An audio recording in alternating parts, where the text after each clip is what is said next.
A very good morning to all of you. कैसे हैं आप सभी? आशा करता हूं कि मस्त होंगे, ज़बरदस्त होंगे।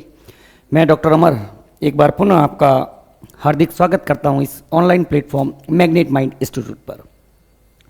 जैसा कि आप सभी जानते हैं, हम लोग molecular basis of inheritance chapter को डिस्कस कर रहे थे और काफ़ी कुछ हमने इस चैप्टर में कर लिया था। आज मैं आपके सामने लेकर आया हूं इसी चैप्टर का नेक्स्ट लेक्चर, लेक्चर नंबर 5। और बेसिकली आज हम लोग इस चैप्टर के बारे में, इस लेक्चर में हर्शे और चेस का एक्सपेरिमेंट जो है उसको डिस्कस करेंगे। बेटा, हम लोग डिस्कस कर रहे थे कि साइंटिस्ट लोग जो है they are work to prove that which biomolecule act as genetic material, either DNA और आरएनए और प्रोटीन। मतलब साइंटिस्ट लोग यह सिद्ध करने में लगे हुए थे कि जेनेटिक मटेरियल आनुवंशिक पदार्थ कौन है, वह डीएनए है या आरएनए है या प्रोटीन है। उसके अंदर हमने ग्रिफिथ का एक्सपेरिमेंट डिस्कस किया था लास्ट लेक्चर के अंदर। उसमें हमने बताया कि किस प्रकार से एक प्रकार के बैक्टीरिया जो है, एक प्रकार के जीवाणु जो है, वह दूसरी प्रकार के जीवाणुओं में परिवर्तित हो जाते हैं। और इस परिवर्तन के लिए ग्रिफिथ ने जो वर्ड काम में लिया, ट्रांसफॉर्मिंग फैक्टर, कि कोई रूपांतरणीय कारक होता है जो इस परिवर्तन के लिए उत्तरदायी होता है। लेकिन ग्रिफिथ साहब ये नहीं समझा पाए, यह एक्सप्लेन नहीं कर पाए कि वह पदार्थ क्या है। उसके बाद नेक्स्ट कुछ साइंटिस्ट थे, एवेरी, मैक्लियोड आदि, इन्होंने यह बताया कि वह ट्रांसफॉर्मिंग प्रिंसिपल जो है वह डीएनए है। लेकिन उन्होंने यह सिद्ध नहीं किया कि डीएनए ही एक आनुवंशिक पदार्थ है। तब unequivocal proof of DNA as a genetic material, इसको मतलब डीएनए ही आनुवंशिक पदार्थ है, इसमें कोई भी मतलब संदेह नहीं है। इस चीज को प्रूफ करने के लिए दो साइंटिस्ट थे, एक का नाम था अल्फ्रेड हर्शे और एक का नाम था मार्था चेस। उन्होंने एक एक्सपेरिमेंट किया। बेसिकली दो साइंटिस्ट थे, एक का नाम था अल्फ्रेड हर्शे एंड एक का नाम था Martha Chase. Alfred Hershey, Alfred Hershey और एक का नाम था बेटा मार्था चेस। इन्होंने 1952 के अंदर, 1952 के अंदर एक एक्सपेरिमेंट किया और इस एक्सपेरिमेंट से उन्होंने प्रूफ किया कि डीएनए ही आनुवंशिक पदार्थ है। देखिएगा बेटा, एक एक पॉइंट को हम लोग बहुत अच्छे तरीके से डिस्कस करेंगे। पहले मैं आपको इस एक्सपेरिमेंट को समझने के लिए जितनी भी बैकग्राउंड बातें हैं उन्हें हम लोग समझेंगे। तो हेडिंग डालिएगा बेटा, Alfred Hershey and Martha Chase experiment. क्या है बेटा? Hershey and Chase experiment. Hershey and Chase experiment. Hershey and Chase का प्रयोग क्या है बेटा? हर्शे व चेस का प्रयोग। पहले तो बेटा इनका पूरा नाम हमें पता होना चाहिए। अल्फ्रेड हर्शे है और दूसरे का नाम है मार्था चेस। कब किया था? 1952। एक एक पॉइंट इस एक्सपेरिमेंट को समझने के लिए हम लोग पहले बैकग्राउंड, पूरा जितना भी बैकग्राउंड, जितनी नॉलेज हमें होनी चाहिए वह हम लोग यहां पर डिस्कस करते हैं। पहला पॉइंट देखते हैं, इनका पूरा नाम। पूरा नाम है बेटा अल्फ्रेड हर्शे व मार्था चेस। एक्सपेरिमेंट कब किया? एक्सपेरिमेंट किया बेटा 1952 के अंदर। क्या है पूरा नाम? देखा, अल्फ्रेड हर्शे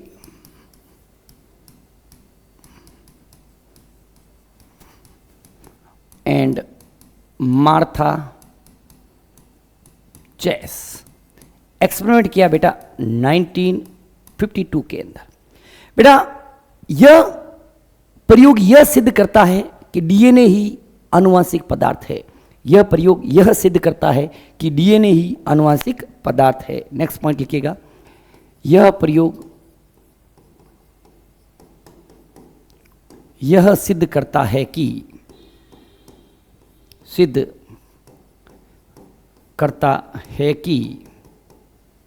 डीएनए ही आनुवांशिक पदार्थ है।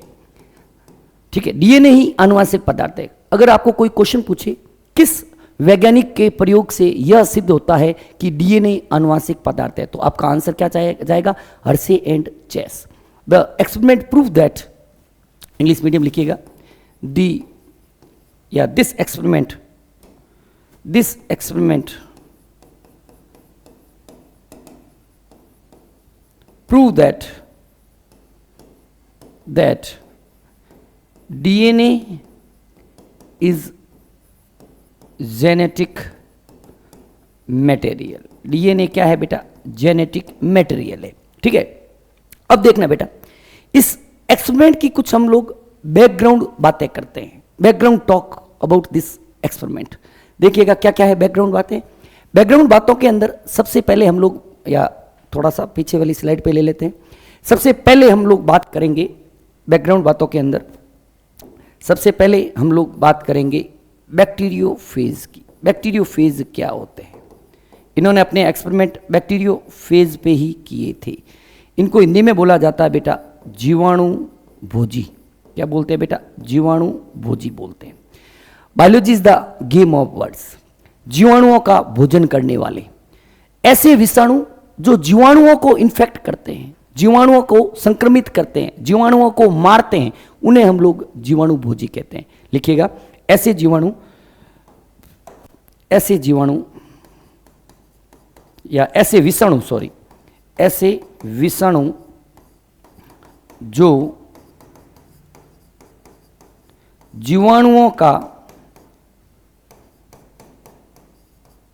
भक्षण करते हैं या जीवाणुओं को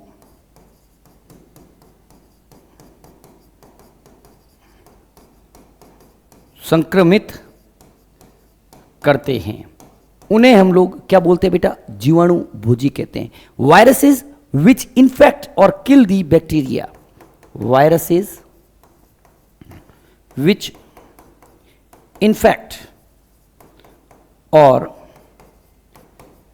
kill the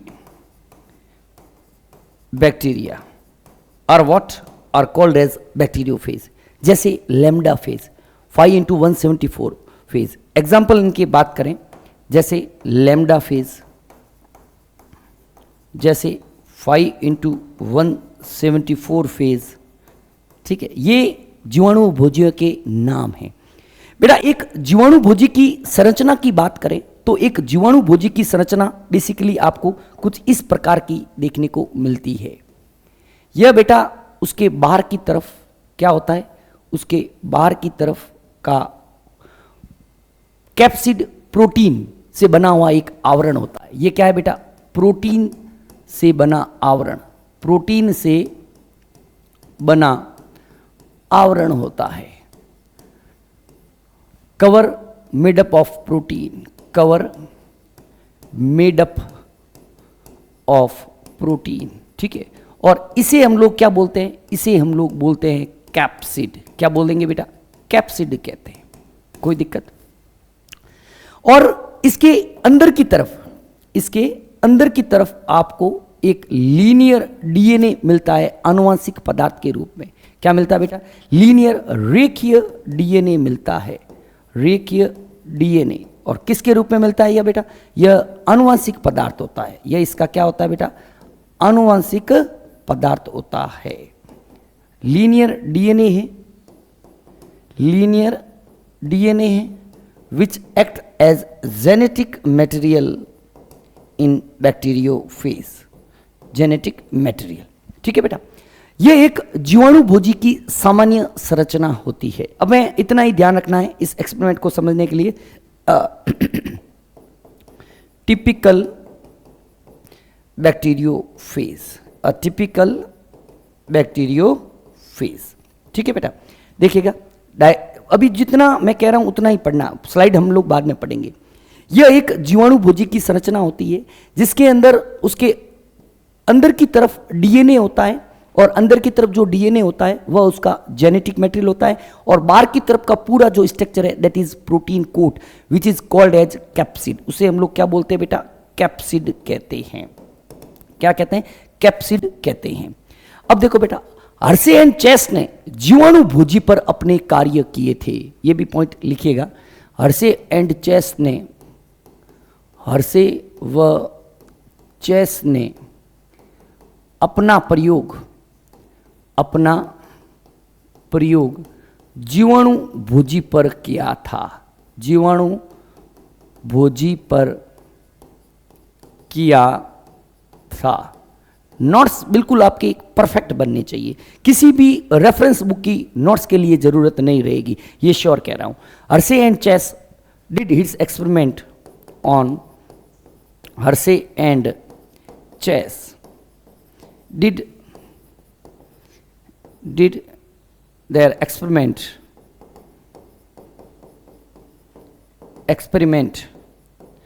on bacteriophage, is that clear? Lambda phage के ऊपर किया था बेसिकली, ठीक है। अब देखना बेटा, एक जीवाणु भोजी का जीवन चक्र कैसा होता है। एक जीवाणु भोजी बेसिकली क्या है, मैं कह रहा हूं सपोज ये है जीवाणु भोजी, ठीक है, और ये उसका अंदर का आनुवांशिक पदार्थ। बेटा, जीवाणु भोजी सबसे पहले अपने संक्रमण काल के दौरान एक जीवाणु की कोशिका भित्ति पर चिपक जाता है। ये मैं कह रहा हूं एक जीवाणु है। ये क्या हो गया? ये हो गया बेटा आपके जीवाणु, जिसको हम लोग इंग्लिश के अंदर लिखते हैं बैक्टीरिया। और ये क्या हो गया? ये हो गया बेटा जीवाणु भोजी, जिसको हम लोग बोलते हैं बैक्टीरियोफेज। बैक्टीरियोफेज, इसमें बाहर की तरफ क्या है? कैप्सिड प्रोटीन है, और अंदर की तरफ क्या है? जेनेटिक मटेरियल है। Genetic material DNA. Genetic material कैसा है? डीएनए के रूप में। अब देखो बेटा, एक संक्रमण के दौरान जीवाणु भोजी क्या करता है? एक जीवाणु भोजी सबसे पहले इसके ऊपर, इसकी कोशिका भित्ति के ऊपर आकर चिपक जाएगा। ये कोशिका भित्ति है, और हम सभी जानते हैं कि जीवाणु का जो आनुवांशिक पदार्थ होता है वो इस रूप में, सर्कुलर रूप में, न्यूक्लियोइड के रूप में उपस्थित होता है। न्यूक्लियोइड, ठीक है, केंद्रकाभ जिसे कहा जाता है, केंद्रकाभ। अब देखो बेटा क्या हुआ, अब बेसिकली इसके ऊपर इस जीवाणु भोजी जो है, इस जीवाणु, यह जो जीवाणु भोजी है, यह जीवाणु भोजी इस जीवाणु के ऊपर आकर चिपक जाता है। ये इसके ऊपर आकर चिपक गया, और अंदर की तरफ क्या है? आनुवांशिक पदार्थ है, और ये जो है न्यूक्लियोइड पड़ा है, ठीक है। अब एक्चुअली क्या होता है, जब ये इसके ऊपर चिपकता है, तो इसके ऊपर जब ये चिपकेगा तो यहां पर इसकी जीवाणु की कोशिका भित्ति पर एक छोटा सा छेद बना देगा, अस्थायी छिद्रों का निर्माण करता है। और जब ये अस्थायी छिद्र बन जाएंगे तो इस अस्थायी छिद्र के बाद, ये मैं कह रहा हूं अस्थायी छिद्र बन गए, और अपने आनुवांशिक पदार्थ को जीवाणु कोशिका के अंदर स्थानांतरित कर देता है। ये इसका आनुवांशिक पदार्थ है। ये आनुवांशिक पदार्थ जो है वह क्या हो गया? इस जीवाणु की कोशिका के अंदर प्रवेश हो गया। अब देखो बेटा, जैसे ही जीवाणु भोजी का आनुवांशिक पदार्थ जीवाणु कोशिका में आता है, तो वह इस जीवाणु की पूरी मशीनरी को हैक कर देता है। क्या कर देता है? जैसे ही जीवाणु भोजी का आनुवांशिक पदार्थ एक जीवाणु कोशिका के अंदर आता है, तो क्या होगा? तो जीवाणु का पूरा जो मशीनरी है, कोशिकीय मशीनरी है, सेलुलर मशीनरी है, वह पूरी हैक कर देता है। उसके बाद क्या होता है कि उसके बाद इस जीवाणु कोशिका के अंदर नए विषाणु के पार्टिकल्स बनने लगते हैं। इसके अंदर क्या हुआ, अब नए जो है विषाणु, जीवाणु कोशिका के अंदर नए विषाणु बनने लग गए। और इसके अंदर जो अनुवांशिक पदार्थ होता है, ये भी होता है, ये भी होता है, दोनों का जो है वह अनुवांशिक पदार्थ जो है इसके अंदर प्रेजेंट होता है, दोनों का। ठीक है, दोनों का। ठीक है, आगे हम लोग बायोटेक में पढ़ेंगे, इसको हम लोग यूज लेंगे। तो उसके बाद क्या होगा कि उसके बाद ये जीवाणु की कोशिका भित्ति फट जाती है और ये जो विषाणु जो है यह बाहर वातावरण के अंदर मुक्त हो जाते हैं। क्या हो जाते हैं बेटा? मुक्त हो जाते हैं। इस प्रकार से एक जीवाणु का जो है जीवन चक्र चल रहा होता है। ठीक है, देखो बेटा, इसको लिखते हैं कि सबसे पहले जीवाणु की कोशिका भित्ति पर जीवाणु भोजी आकर चिपक जाता है। इसका लाइफ साइकिल लिखिएगा बेटा, इंपॉर्टेंट है, क्योंकि एक्सपेरिमेंट हमें, प्रयोग हमें तभी समझ में आएगा जब हमें जीवाणु भोजी का जीवन चक्र समझ में आएगा। क्या है बेटा? देखना कि सर्वप्रथम सबसे पहले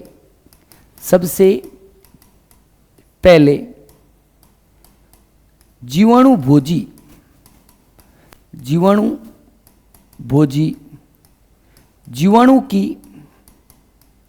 जीवाणु की कोशिका भित्ति पर चिपक जाते हैं और उसकी कोशिका भित्ति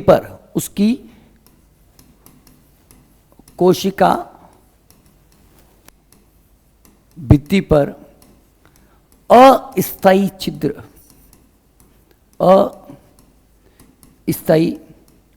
छिद्र का निर्माण कर देते हैं।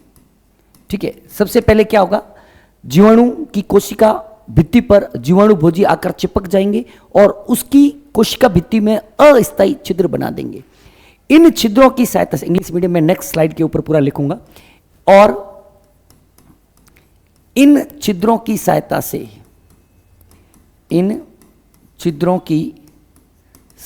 से जीवाणु भोजी अपने आनुवांशिक पदार्थ को जीवाणु कोशिका में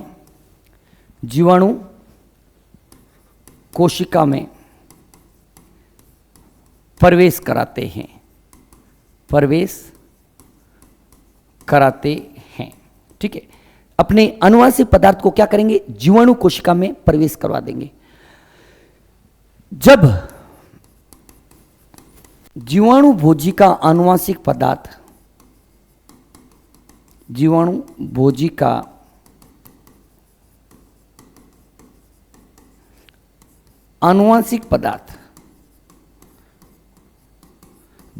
कोशिका में प्रवेश करता है, जीवाणु भोजी का आनुवांशिक पदार्थ जीवाणु कोशिका में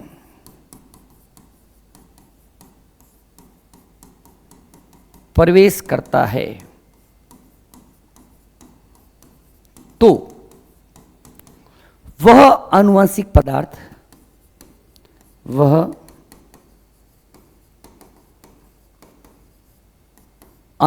पदार्थ उस जीवाणु की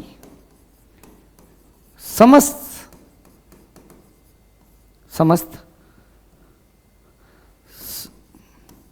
कोशिकीय क्रियाओं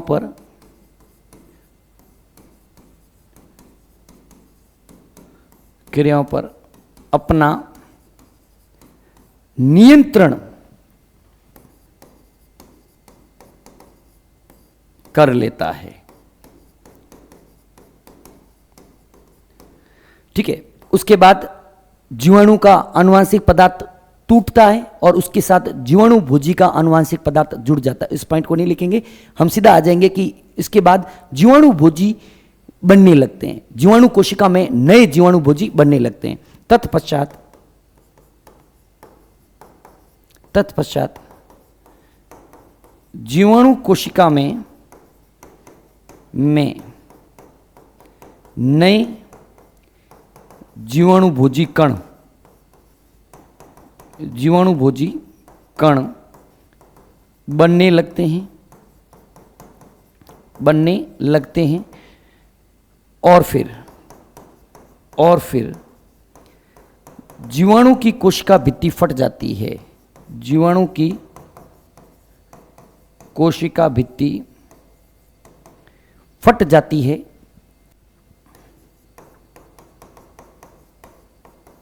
और नए बनने वाले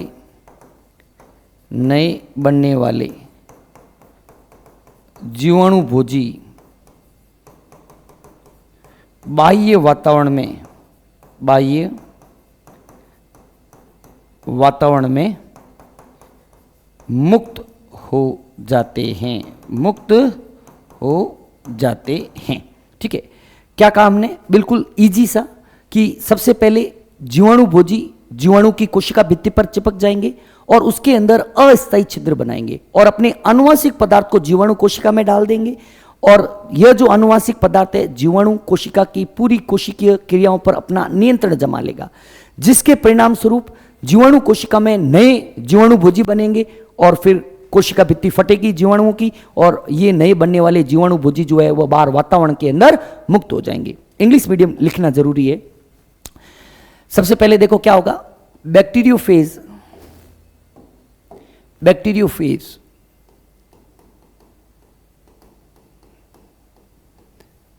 attached on cell wall of bacteria and create temporary pore on cell wall of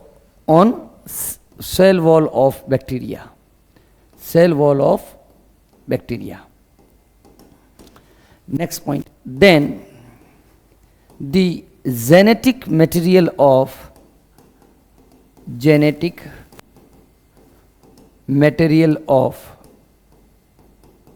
bacteriophage enters in the bacterial cell. This genetic material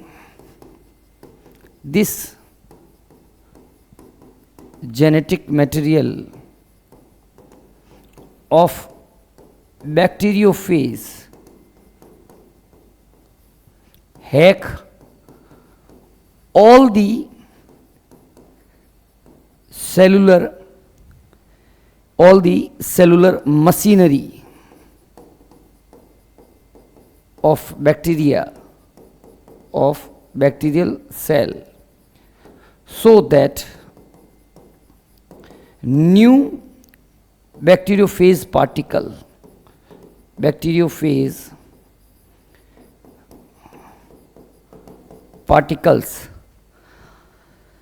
are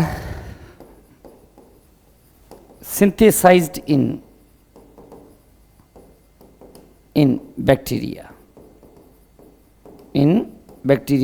cell. Then the cell wall of bacterial cell is ruptured. Then the cell wall of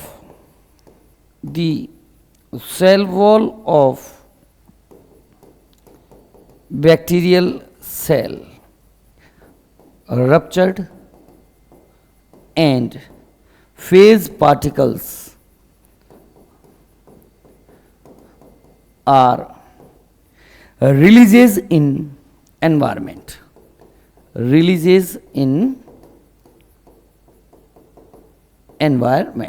clear है बेटा? ये एक जीवाणु भोजी का life cycle होता है। Clear है चीज?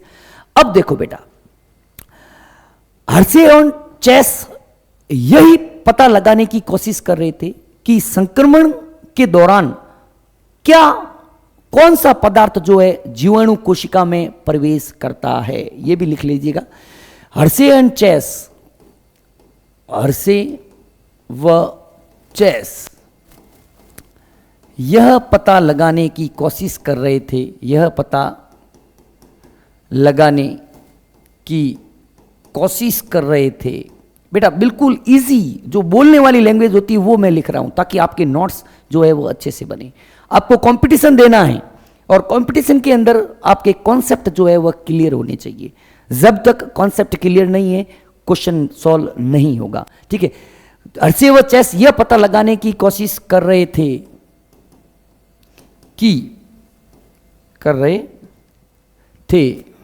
कि जीवाणु भोजी जब जीवाणु कोशिका को संक्रमित करते हैं तो किस पदार्थ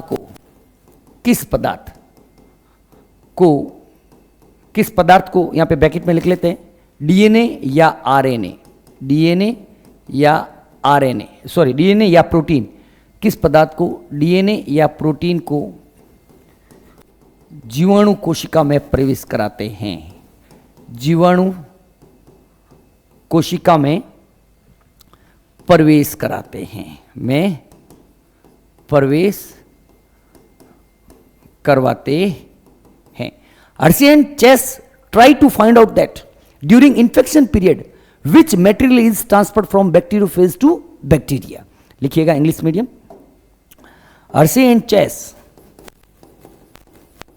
Hershey and Chase try to find out that which material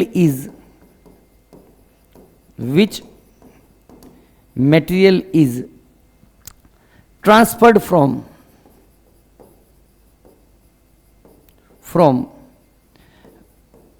bacteriophage to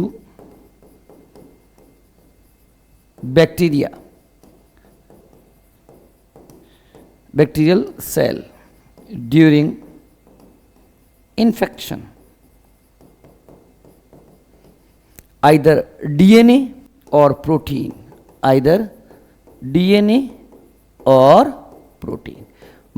ये चीज समझ में आई? बेटा मैं कह रहा हूं एक्सपेरिमेंट में आपको बहुत अच्छे तरीके से समझाऊंगा, बिल्कुल गारंटी ले रहा हूं, इतना शानदार तरीके से एक्सपेरिमेंट समझाऊंगा कि कभी आप भूलोगे नहीं। लेकिन उस एक्सपेरिमेंट को समझने के लिए हमें बैकग्राउंड बातें सभी पता होनी चाहिए और एक एक बैकग्राउंड बात को हम लोग बड़े ही डिटेल के साथ, बहुत ही विस्तार के साथ पढ़ रहे हैं। नहीं तो हमें ये बैकग्राउंड जो है, नहीं तो हमें ये एक्सपेरिमेंट जो है वो समझ में नहीं आएगा। क्लियर है चीज? यहां तक कोई दिक्कत नहीं है। जीवाणु भोजी के बारे में हम लोग पढ़ लिया।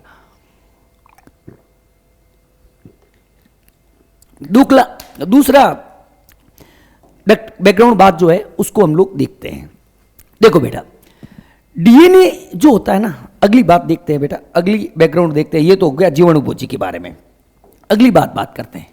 देखो बेटा डीएनए जो होता है ना, डीएनए के अंदर फॉस्फेट या फॉस्फोरस प्रेजेंट होता है।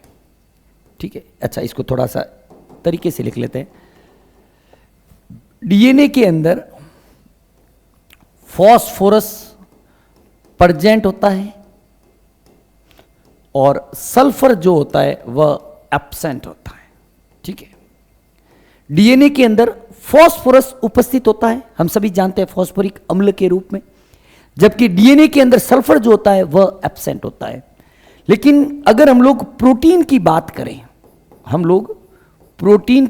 करें, तो प्रोटीन जो होता है, प्रोटीन के अंदर फॉस्फोरस एब्सेंट होता है और सल्फर जो होता है वह प्रेजेंट होता है। वाइस वर्सा, उल्टा सिस्टम है, ध्यान रखना बेटा, वाइस वर्सा उल्टा सिस्टम है कि डीएनए के अंदर फॉस्फोरस उपस्थित होता है और सल्फर जो होता है वह एब्सेंट होता है, और प्रोटीन के अंदर फॉस्फोरस एब्सेंट होता है और सल्फर प्रेजेंट होता है। इसी चीज को हर्शे एंड चेस ने काम में लिया। ठीक है, अगली बैकग्राउंड बात करें बेटा, जीवाणु भोजी का जो भार होता है, जीवाणु भोजी का भार हमेशा जीवाणु से कम होता है, जीवाणु का भार। ठीक है, ये चीज ध्यान रखना। वेट ऑफ बैक्टीरियोफेज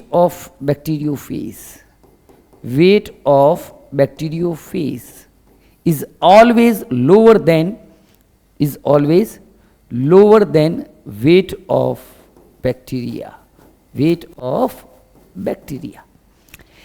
इसका मतलब जब हम लोग सेंट्रीफ्यूज करेंगे, सेंट्रीफ्यूज मतलब मैंने बताया था जब हम लोग सेल बायोलॉजी पढ़ रहे थे, तो सेंट्रीफ्यूज एक मशीन होती है जिसके अंदर किसी भी मटेरियल को टेस्ट ट्यूब के अंदर डालकर, प्लास्टिक की टेस्ट ट्यूब्स होती है, उसको रोटेट करवाते हैं, जिसकी वजह से जो हैवी मटेरियल होगा वह नीचे बैठ जाएगा और जो लाइटर होगा वह ऊपर रहेगा। इसका मतलब देखो बेटा, अगर हम लोग इसका सेंट्रीफ्यूज करेंगे, दोनों का अगर सेंट्रीफ्यूज करते हैं, तो जीवाणु भोजी हल्के होते हैं, वो ऊपर रहेंगे, और बैक्टीरिया जो होते हैं वो भारी होते हैं, वह नीचे रहते हैं। बैक्टीरिया जो है वह भारी होंगे और वो बैक्टीरिया जो है वह नीचे की तरफ रहते हैं, पैलेट के रूप में रहते हैं। ठीक है, जबकि जीवाणु जो होते हैं वह हल्के होते हैं, वह ऊपर की तरफ रहते हैं। ठीक है, ऊपर की तरफ कौन रहेगा? ऊपर की तरफ हमेशा जीवाणु भोजी रहेगा। कौन रहेगा बेटा? जीवाणु भोजी। Bacteriophage as supernatant, bacteriophage as supernatant, ऊपर की तरफ हमेशा कौन रहेगा? जीवाणु भोजी, हल्के हैं बेटा। और नीचे की तरफ जो है, नीचे की तरफ आपके कौन रहेगा? जीवाणु रहेगा, बैक्टीरिया रहेंगे। ठीक है, क्या रहेंगे? Bacteria as palette.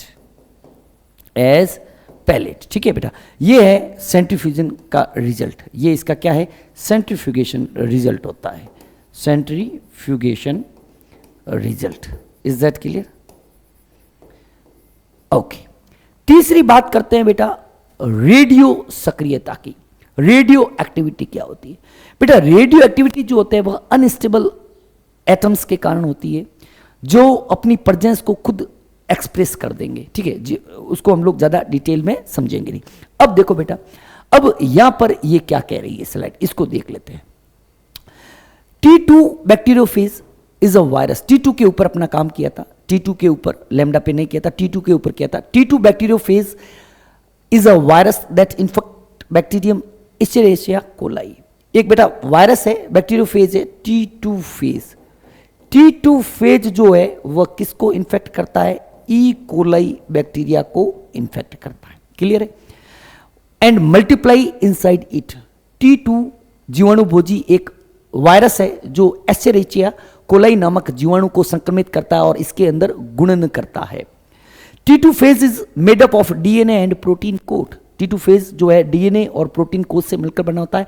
दस it is the most suitable material to determine whether DNA और protein contain information for the production of new virus particle. T2 phage DNA और प्रोटीन आवरण से बना होता है। इस प्रकार यह निर्धारित करने के लिए कि सबसे उपयुक्त सामग्री है कि नए वायरस कणों के उत्पादन के लिए जानकारी डीएनए में होती है या प्रोटीन में होती है। हर्शे और चेस 1952 ने प्रदर्शित किया कि केवल फेज का डीएनए ही जीवाणु कोशिका में प्रवेश करता है, इसलिए नए फेज कण के निर्माण के लिए आवश्यक आनुवंशिक जानकारी डीएनए में होती है। Hershey and Chase demonstrated that only DNA of the phage enters the bacterial cell and therefore contain necessary genetic information for the assembly of new phage particles. कैसे किया देखते हैं, स्लाइड भी पढ़ेंगे और साथ साथ में मैं आपको नोट्स भी लिखवाऊंगा। Is that clear? अब देखो बेटा, दूसरी बात क्या की हमने बताया कि एक जीवाणु भोजी के अंदर की तरफ जो होता है डीएनए होता है, फास्फोरस प्रेजेंट होता है, और बाहर की तरफ जो होता है उसके अंदर सल्फर प्रेजेंट होता है। Is that clear? कैप्सिड, ये जो प्रोटीन है, सल्फर जो होता है वह उसके प्रोटीन के अंदर होगा, ठीक है, और फास्फोरस जो होता है वह उसके डीएनए के अंदर होता है। डीएनए के लिए फास्फोरस Fe32 और सल्फर 35, ठीक है। The function of DNA and protein could be found out by labelling them with radio active tracers. DNA और प्रोटीन के कार्यों का पता उन्हें रेडियोधर्मी ट्रेसेस के साथ लेबर करके लगाया जा सकता है। हम अगर इनको रेडियो एक्टिव बना दें तो हम बता सकते हैं कि कौन जो है डीएनए अंदर गया या प्रोटीन गया।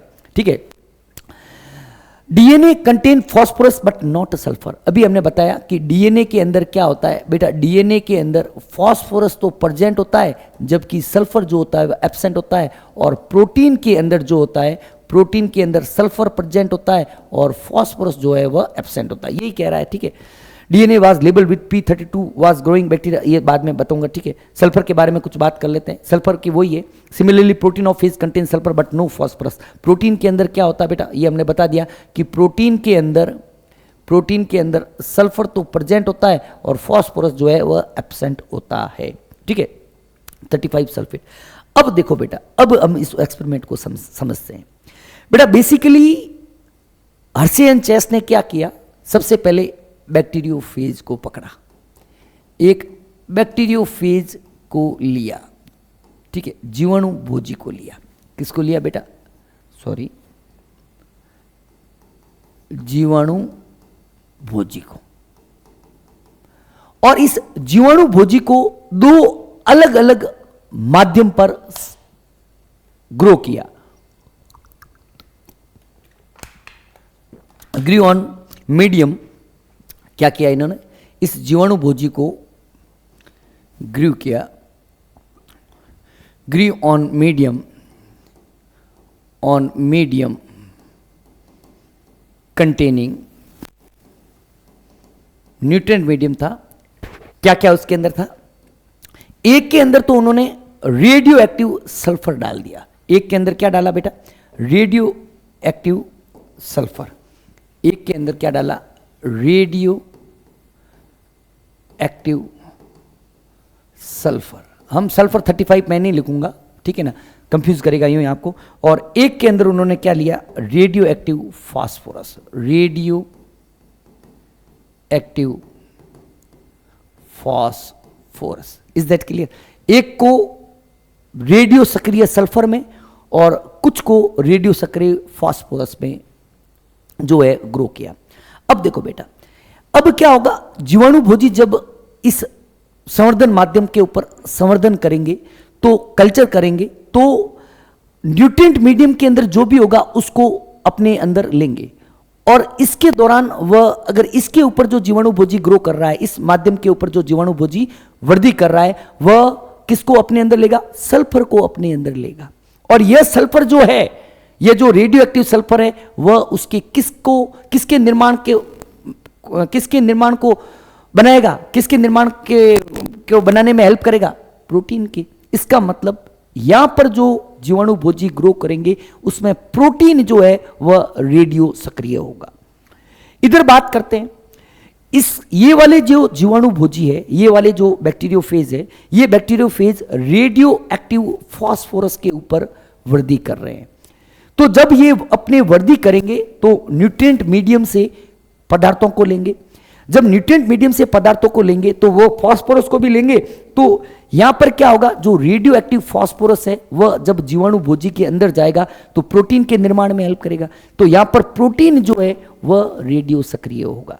ठीक है, लिखिएगा इसको। रेडियो एक्टिव सल्फर क्या होगा बेटा, कि the radio active sulphur, radio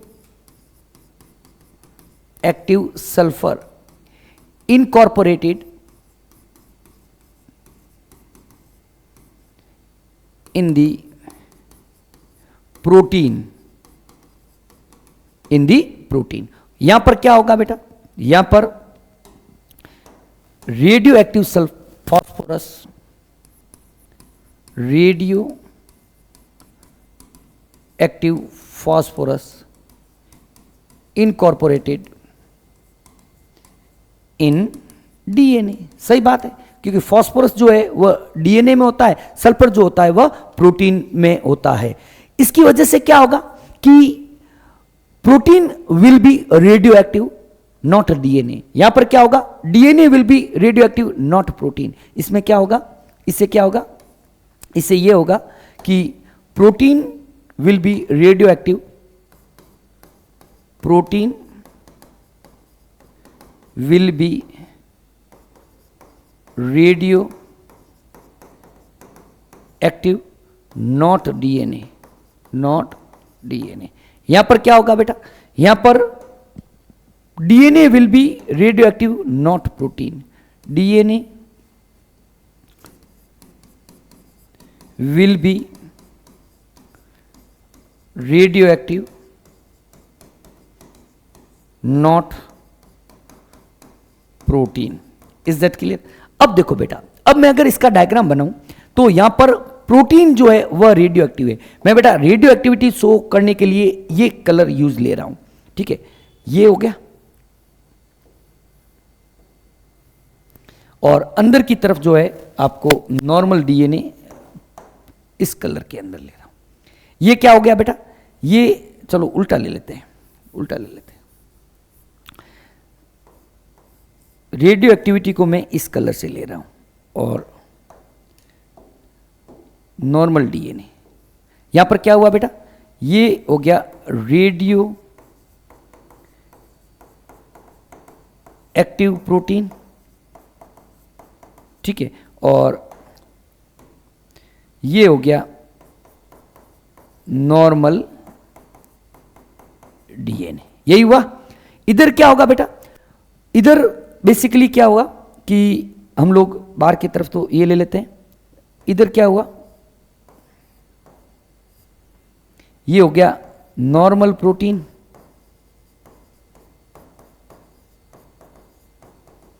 और डीएनए जो होगा वह आपके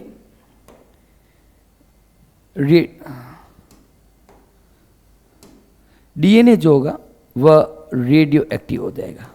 क्या हो जाएगा, रेडियो एक्टिव डीएनए। देखिएगा बेटा वापस, अभी तक बिल्कुल इजी हमने किया। क्या किया कि हर्षे एंड चेस ने जीवाणु भोजियों को दो अलग अलग माध्यम के ऊपर ग्रो किया। जो भी जीवाणु भोजी थे उनको दो अलग अलग माध्यम के ऊपर ग्रो किया। कुछ को उन्होंने रेडियो सक्रिय सल्फर के ऊपर किया और कुछ को उन्होंने रेडियो सक्रिय फास्फोरस के ऊपर किया। हम सभी जानते हैं कि जो सल्फर जो होता है it is the component of protein. Sulphur जो होता है वह प्रोटीन का घटक होता है। तो यह सल्फर जो है, रेडियो सक्रिय सल्फर जो है, वह उसके प्रोटीन के अंदर इनकॉर्पोरेट होगा। तो वही लिखा हमने, radio active sulphur incorporate in the protein. Protein अगर प्रोटीन के अंदर जाएगा तो प्रोटीन रेडियो सक्रिय हो जाएगा, डीएनए रेडियो सक्रिय होगा नहीं। तो हमने बता दिया कि radio active protein and normal DNA होगा। कुछ जीवाणु भोजियों को उन्होंने रेडियो सक्रिय फास्फोरस के ऊपर ग्रो किया। जब उन्होंने रेडियो सक्रिय फास्फोरस के ऊपर ग्रो किया तो हम सभी जानते हैं कि phosphorus is the component of DNA. तो यह रेडियो एक्टिव फास्फोरस इनकॉर्पोरेट होगा उसके डीएनए के अंदर। तो यहां पर DNA will be radio active not protein. DNA radio active हो गया, प्रोटीन जो है वह नॉर्मल रहेगा। अब देखो बेटा, अब इसका अगला जो स्टेप आता है, इनका क्या आता है, पहला स्टेप आता है यहां पर इन्फेक्शन पीरियड। पहला स्टेप क्या आता है, इन्फेक्शन, संक्रमण अवस्था। पहला होगा संक्रमण, ठीक है, या जिसको बोलते हैं इन्फेक्शन। बेटा इन्फेक्शन में क्या होगा कि रेडियो एक्टिव जो फेजेस है they were allowed to attach on E coli. क्या हुआ इसके दौरान कि रेडियो एक्टिव फेजेस, दोनों के लिए लिख लेता हूं एक ही लाइन में, radio active phages were allowed to attach on E coli cell. ठीक है, ई कोलाई सेल्स के ऊपर उन्होंने छोड़ दिया। इसी को हम लोग बोलते हैं इन्फेक्शन, जिसकी वजह से so that infection proceed, so that. बेटा टाइम थोड़ा लगता है लेकिन इस एक्सपेरिमेंट को इतना धांसू तरीके से कर लेंगे कि कैसा भी क्वेश्चन आए गलत नहीं होगा। So that infection proceed. ठीक है, अब देखो बेटा क्या होगा, क्या हुआ होगा। ये रहा आपका बैक्टीरियल सेल। मैं बैक्टीरियल सेल बना देता हूं। ये रहा बैक्टीरियल सेल, इधर भी मैं बना देता हूं एक बैक्टीरियल सेल। ये रहा जीवाणु कोशिका। ये क्या है बेटा, ये है आपके जीवाणु कोशिका।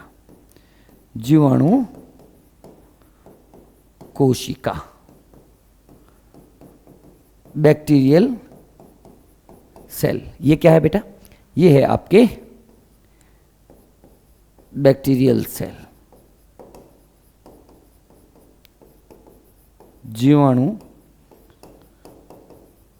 कोशिका। अब देखो बेटा, अब जो कलर हमने पहले काम में लिए थे वही मैं कलर यहां पे लूंगा। अब इसके दौरान क्या हुआ कि ये जो है ये प्रोटीन था और इसके अंदर ये नॉर्मल था। यहां पर क्या था, इधर डायग्राम में देखते हैं, अंदर की तरफ था तो ब्लैक ले लेते हैं पहले बाहर। ये इसके ऊपर यूं था और ये रहा, ठीक है। क्या था बेटा? ये था रेडियो एक्टिव प्रोटीन। अच्छा, रेडियो एक्टिविटी के लिए हम लोग वही कलर काम में लेते हैं, ठीक है। उधर तो नहीं बेटा, अच्छा इधर मिट गया, ठीक है। ये क्या था बेटा? Radio active protein.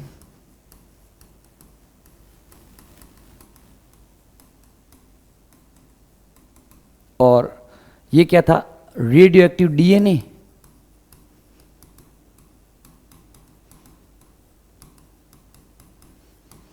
और ये क्या है? अंदर की तरफ नॉर्मल डीएनए। और ये क्या था? नॉर्मल प्रोटीन, नॉर्मल प्रोटीन या कैप्सिड। अब न्यूक्लियोइड को हमें यहां पर काम में नहीं लेंगे। तब क्या हुआ होगा कि इन्फेक्शन के दौरान ये अपने आनुवंशिक पदार्थ को इसके अंदर स्थानांतरित करेगा। सही बात है, गलत है? हमने पढ़ा अभी कि जीवाणु भोजी की जो, एक मिनट बेटा,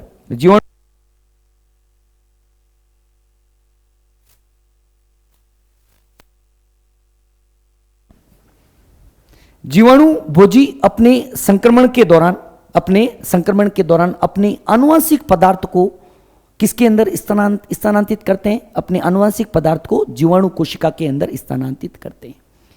अब हमें यहीं पर जो है हर्शे एंड चेस पता लगाने की कोशिश कर रहे थे कि कौन जो है वह इस संक्रमण के दौरान जीवाणु कोशिका में प्रवेश करता है। जब इसका यहां पर क्या होगा बेटा? यहां पर देखना, यहां पर इन्होंने ये रहा सेल, इधर की भी बना देता हूं। संक्रमण के बाद की कौन सी अवस्था आएगी देखते हैं। ये हुआ होगा, ठीक है।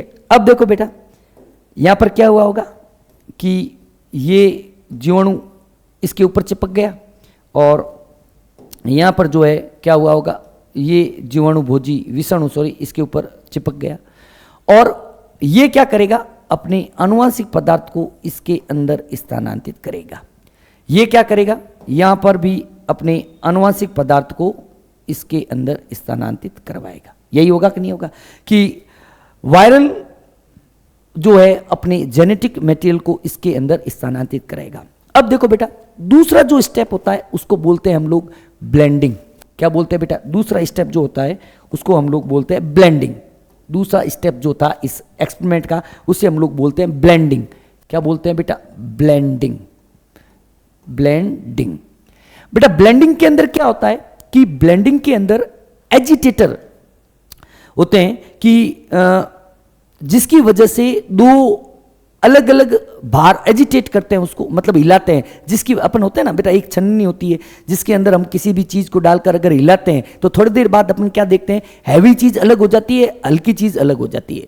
भारी जो चीज है वो अलग हो जाएगी और हल्की चीज जो होती है वह भी क्या हो जाती है, अलग हो जाती है। तो इसके लिए ब्लेंडिंग काम में लेते हैं। इसमें क्या होगा कि देखो अभी हमारे पास क्या है, अभी हमारे पास बेसिकली इस तरीके का ये जो है ये चीज अपने पास पड़ी है। मतलब क्या होगा, मैं डायग्राम बना देता हूं पहले कि हमारे पास इधर की तरफ क्या पड़ा है, इधर की तरफ जीवाणु भोजी पड़ा है, जीवाणु पड़ा है और इधर की तरफ भी क्या पड़ा है, जीवाणु पड़ा है। और इस जीवाणु में क्या हुआ कि इस जीवाणु के अंदर, इस जीवाणु के ऊपर ये जो है खाली कैप्सिड जो है इधर की तरफ पड़ा होगा, खाली कैप्सिड इधर की तरफ पड़ा होगा, ये खाली कैप्सिड पड़ा होगा और अंदर की तरफ या खाली कैप्सिड को इधर की तरफ बना देते हैं, इधर की तरफ, मतलब संक्रमण के बाद सपोज उसने अपनी पोजीशन चेंज कर ली, ये आ गया, और अपने अनुवांशिक पदार्थ को जो है उसने अपने इसके अंदर डाल दिया। इधर इधर की तरफ क्या हुआ होगा बेटा, इधर की तरफ देखो कि जब इसने अपने अनुवांशिक पदार्थ को इसके अंदर डाल दिया तो इधर की तरफ ये जो है खाली, और अंदर की तरफ जो है वह हम लोग अनुवांशिक पदार्थ को एंटर करा दें। अब ब्लेंडिंग के अंदर क्या होता है, ब्लेंडिंग के अंदर इसको और इसको अलग करना है। क्या करेंगे कि viral coat were removed from the bacteria by agitating them in a blender. ठीक है, क्या होगा यहां पर देखो बेटा, क्या किया उसने ब्लेंडिंग के दौरान, क्या किया कि वायरल कोट, ये रहा ना वायरल कोट, इसको अलग करना है, इसको हमें क्या करना है बेटा, अलग करना है कि वायरल कोट वर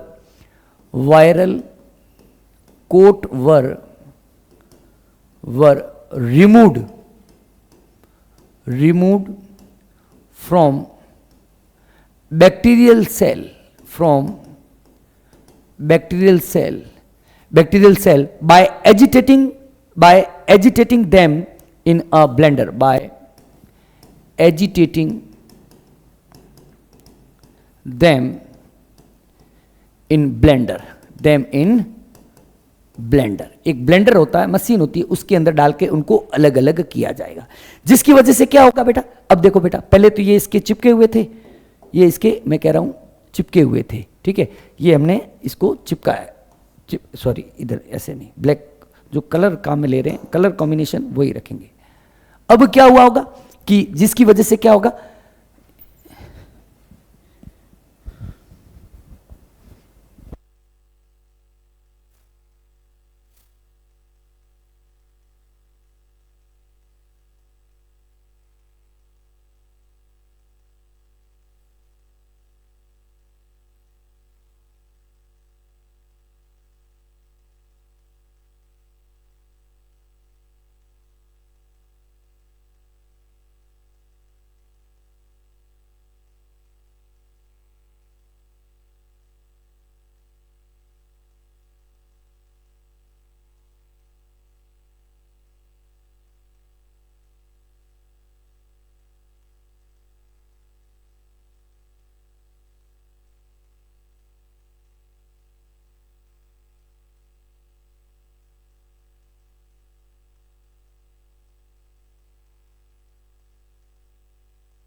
सॉरी बेटा कोई कॉल आ जाता है, ऑनलाइन क्लास है, कोई दिक्कत नहीं है।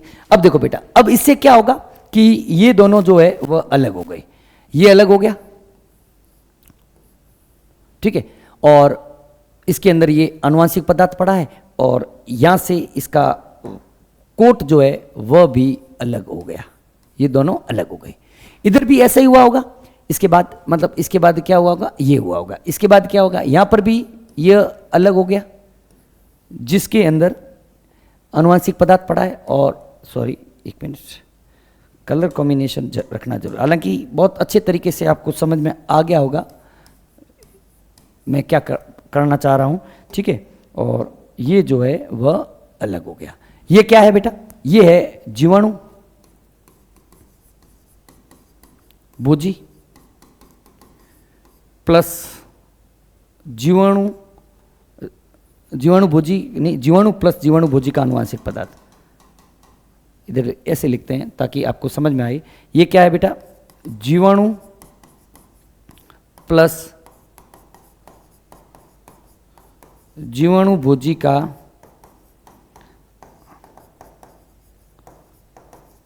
आनुवांशिक पदार्थ, और यह क्या है, जीवाणु भोजी का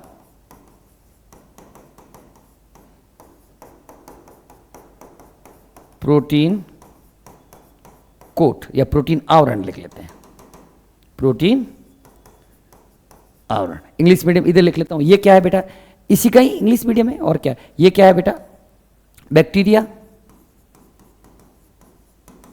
plus genetic material of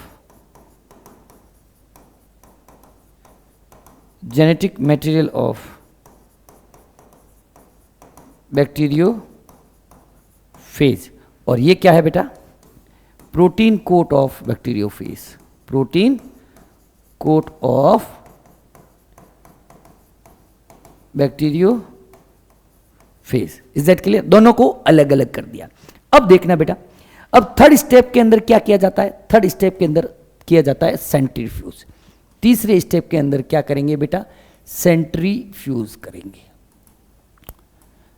blending के अंदर तो उसको अलग कर दिया, मतलब उसके जो बाहर चिपकी हुई चीज थी उसको अलग कर दिया। अब सेंट्रीफ्यूज करेंगे बेटा। सेंट्रीफ्यूज जब करेंगे तो हम सभी जानते हैं कि सेंट्रीफ्यूज के दौरान हैवी चीज जो होती है वह नीचे की तरफ रहती है और लाइट जो चीज होती है वह ऊपर की तरफ रहती है। सेंट्रीफ्यूज के बाद क्या हुआ होगा देखना कि जब इसको हम लोगों ने सेंट्रीफ्यूज किया, ठीक है, पहले वो हम लोग यहां बना देते हैं। क्या क्या था? ये था ना, अपने पास ये पड़ा था, इसको हम लोग पहले यहाँ पे बनाते हैं ताकि कोई दिक्कत नहीं। टाइम चोर लगता सर, लेकिन इतना बढ़िया हम लोग एक्सपेरिमेंट करेंगे, एक्सपेरिमेंट को समझेंगे। देखिएगा क्या हुआ था कि यहाँ पर ये था हमारे पास में, और इसके अंदर यहाँ पर प्रोटीन जो है वह था। इसका मतलब ये जो है इसको हमें इस कलर से लेना है। ये था हमारे पास, और अंदर की तरफ इसके आनुवांशिक पदार्थ था। और यहाँ पर क्या था बेटा? यहाँ पर हमारे पास कुछ इस प्रकार से जीवाणु कोशिका, और उसके अंदर हम लोगों ने डाल दिया है ये रहा आनुवंशिक पदार्थ, और बाहर की तरफ नॉर्मल जो है वह प्रोटीन पड़ा है। ठीक है, यहाँ पर देखो, अब जब इसका सेंट्रीफ्यूगेशन करेंगे तो सेंट्रीफ्यूगेशन के दौरान हमें, जब इसका हम लोग सेंट्रीफ्यूगेशन करेंगे तो हमें कुछ इस प्रकार के रिजल्ट मिले। देखो बेटा, उधर जो है ये मुझे बताओ, ये है जीवाणु और ये है जीवाणु भोजी। तो ये चीज जीवाणु, ये क्या है? ये है बैक्टीरिया, ये है बैक्टीरिया। जो बैक्टीरिया जो क्या है बेटा? भारी है। और ये क्या है? जीवाणु भोजी, जीवाणु भोजी जो कैसे हैं बेटा? हल्के हैं। तो ये चीज ऊपर आएगी, ये चीज ऊपर आएगी।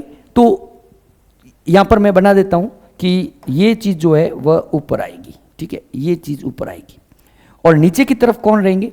नीचे की तरफ जो है आपके ये जीवाणु रहेगा।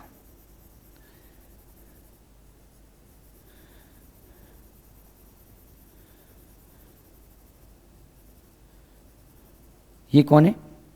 जीवाणु, बैक्टीरिया एज पैलेट, और ये कौन है? बैक्टीरियोफेज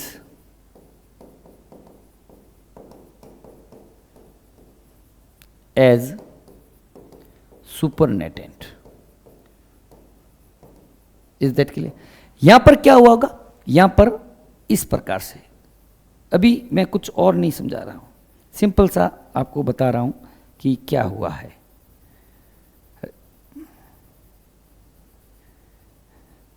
ये क्या है? ये है बेटा बैक्टीरियोफेज एज, अच्छा इधर ये लिखा है तो अपन इधर लिख लेते हैं, जीवाणु भोजी एज पैलेट, और ऊपर की तरफ जो है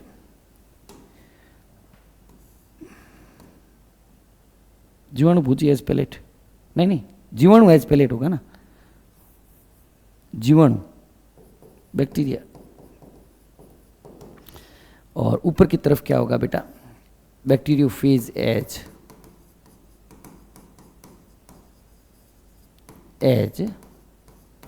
सुपर नेटेड। अब देखो बेटा, ये इसका लास्ट चरण था। इसके अंदर क्या है? जब उन्होंने अर्सी एंड चेस ने इस चरण का एनालिसिस किया, इस चरण का जब उन्होंने एनालिसिस किया तो उन्होंने क्या पाया कि ऐसे जीवाणु जो रेडियो एक्टिव सल्फर के ऊपर ग्रो कर रहे थे, उन्हें रेडियो एक्टिविटी, यहां पर जो है रेडियो एक्टिविटी जो है, एक मिनट, यहां पर रेडियो एक्टिविटी, यहां पर रेडियो एक्टिविटी कहां मिली? सुपरनेटेंट के अंदर। और यहां पर क्या हुआ कि यहां पर रेडियो एक्टिविटी कहां दिखी? वो दिखी बेटा पैलेट के अंदर। अब देखना बेटा, यहां पर इसको इवैल्यूएशन करना, हमें एनालिसिस करना है।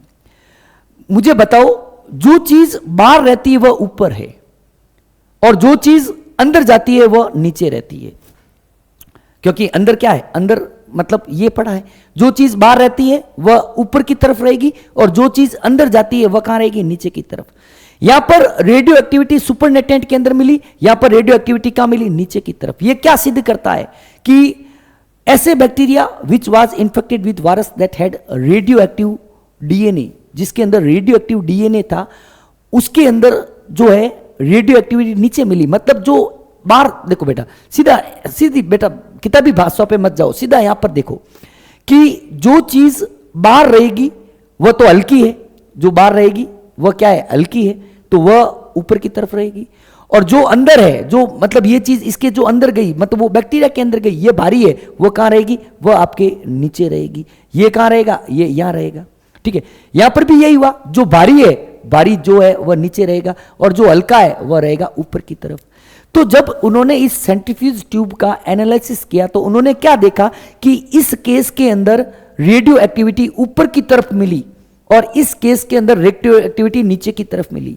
इस केस में रेडियो एक्टिविटी जब ऊपर की तरफ मिली तो इससे क्या सिद्ध होता है कि ऊपर रही, इसका मतलब जो बाहर रही चीज वह रेडियो एक्टिव है। और बाहर क्या रहता है? प्रोटीन रहता है।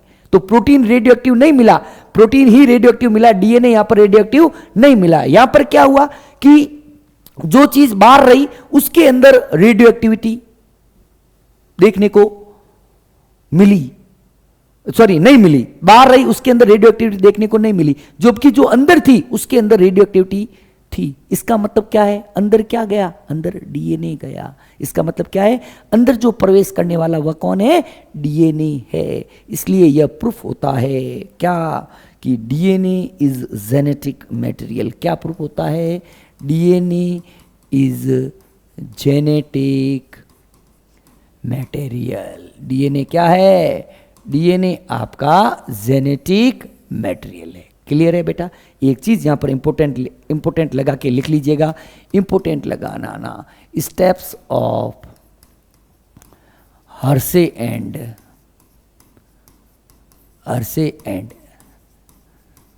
चेस एक्सपेरिमेंट, तीनों स्टेप्स के नाम लिखने। पहला स्टेप कौन सा होता है? पहला स्टेप होता है बेटा इन्फेक्शन। क्या होता है? इन्फेक्शन। दूसरा स्टेप कौन सा होता है? दूसरा स्टेप होता है ब्लेंडिंग। कौन सा होता है बेटा? ब्लेंडिंग। और तीसरा स्टेप क्या होता है? तीसरा स्टेप होता है बेटा सेंट्रीफ्यूगेशन। ये तीनों स्टेप, इसका सीक्वेंस हमें याद रखना है। अब हमें इसको इस स्लाइड से जो है वो हम लोग पढ़ लेते हैं। देखिएगा, स्लाइड से हम लोग पढ़ते हैं। कहाँ तक पहुँचे? इसको हमने पढ़ लिया था, इसको पढ़ लिया था। बहुत अच्छे तरीके से एक्सपेरिमेंट को समझना है। चलिए देखो, यही है। लेबल किए गए फेज के निर्माण के बाद 3 चरणों का पालन किया गया: संक्रमण, सम्मिश्रण एंड अपकेंद्रण। संक्रमण, सम्मिश्रण एंड अपकेंद्रण। इसको इन्फेक्शन या जिसको बोलते हैं संक्रमण, ठीक है, ये 3 स्टेप है। सम्मिश्रण,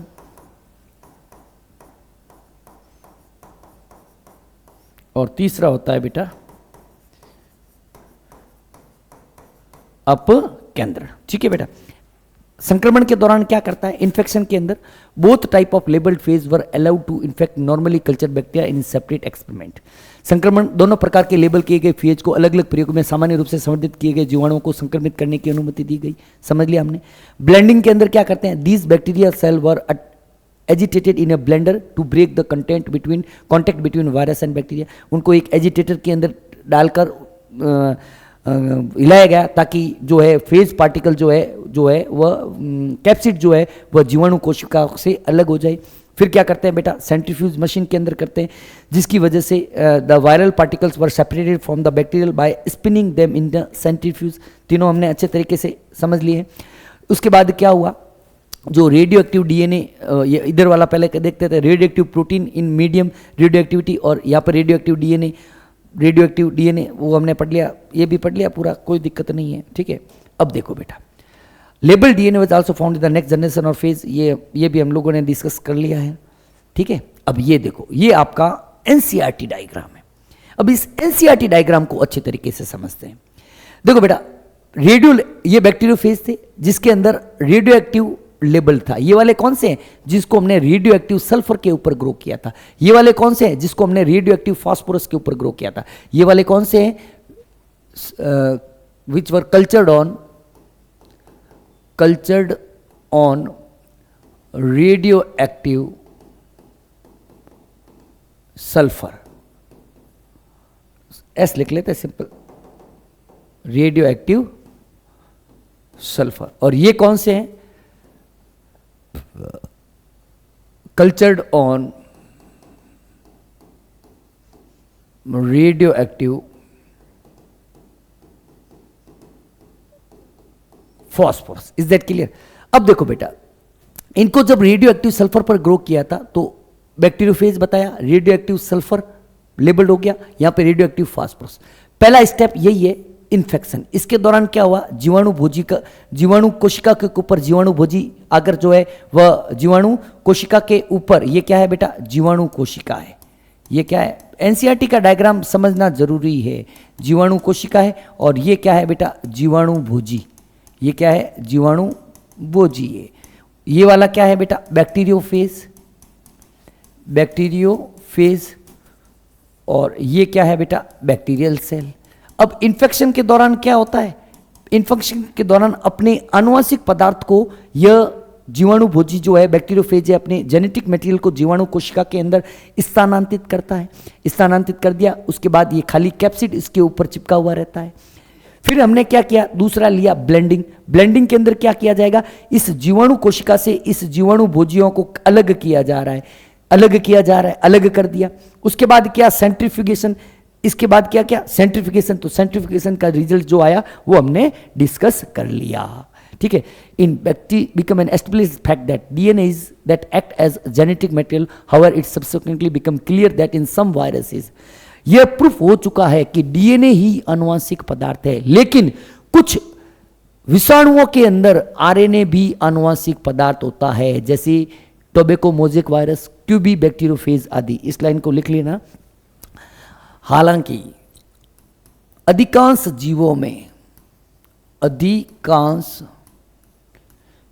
जीवों में डीएनए आनुवंशिक पदार्थ होता है, आनुवंशिक पदार्थ होता है, लेकिन कुछ विषाणुओं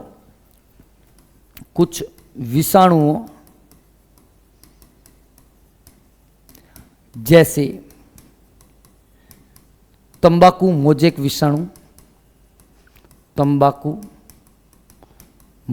विषाणु, क्यूबी जीवाणु भोजी, एचआईवी, कोरोना वायरस आदि में आरएनए आनुवंशिक पदार्थ के रूप में कार्य करता है। although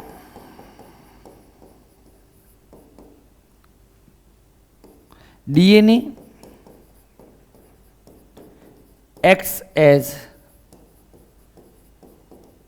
genetic material in maximum organism, but RNA also acts as genetic material in in some viruses like tobacco, mosaic virus, TMV, QB bacteriophage, HIV human immunodeficiency virus, coronavirus, etc. Is that clear? etc. ये हम लोगों ने Hershey and Chase का experiment बहुत ही अच्छे तरीके से एक एक पॉइंट को अच्छे तरीके से हम लोगों ने डिस्कस किया। आगे देखते हैं बेटा, आगे क्या है, आनुवंशिक पदार्थ क्या होता है और उसके क्या क्या गुण होते हैं। एक मिनट बेटा, what do you mean by genetic material and what is the characteristics feature of genetic material. आनुवंशिक पदार्थ क्या होते हैं, एक मिनट बेटा है,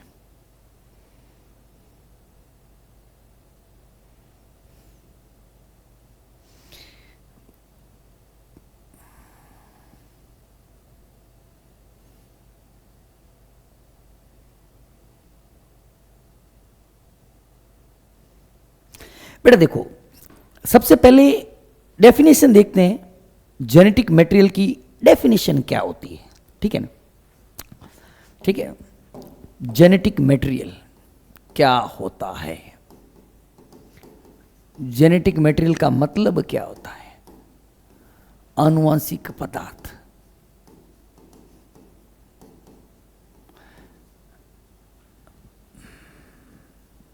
एक मिनट, क्या हो रहा है, एक मिनट,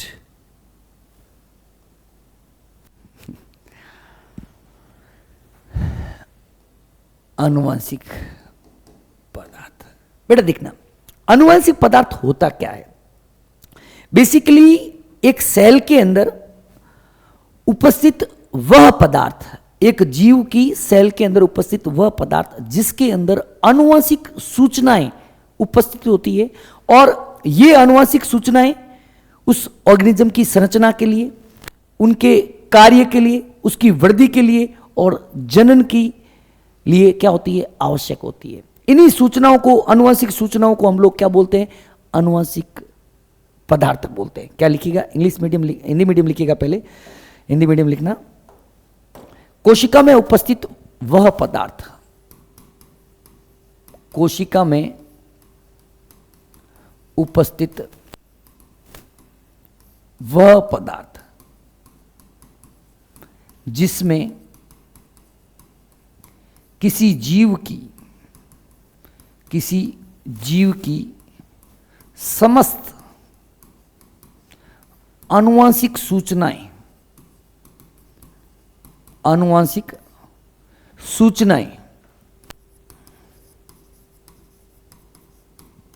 उपस्थित होती है, उसे आनुवंशिक पदार्थ कहते हैं। The molecule in cell which contain all the genetic material of an organism is called as genetic material. The molecule in a cell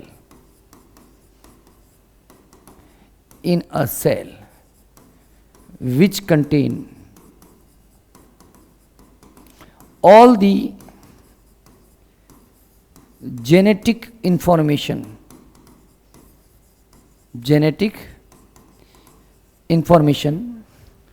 of an organism is called as genetic material. अब देखो बेटा, अब ये जो genetic information है, ये जो आनुवंशिक सूचनाएं हैं, ये उस जीव में किसके लिए काम में आती है? ये उस जीव के अंदर वृद्धि के लिए, ये उस जीव के अंदर संरचना के लिए, उस जीव के अंदर उपापचय के लिए, जनन आदि के लिए काम में आती है। लिखिएगा अगला पॉइंट, ये आनुवांशिक सूचनाएं, ये आनुवांशिक सूचनाएं जीव की वृद्धि, संरचना, कार्य, उपापचय, जनन आदि के लिए काम में आती है। The genetic information, the genetic information are necessary for growth, structure, functions, metabolism,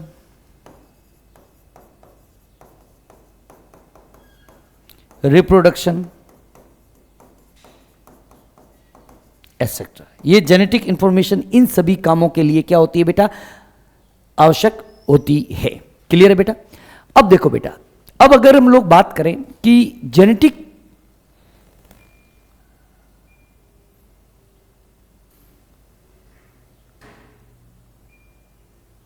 ये जो जेनेटिक इंफॉर्मेशन है या आनुवंशिक पदार्थ की बात करें तो आनुवंशिक पदार्थ के अंदर क्या क्या गुण होने चाहिए?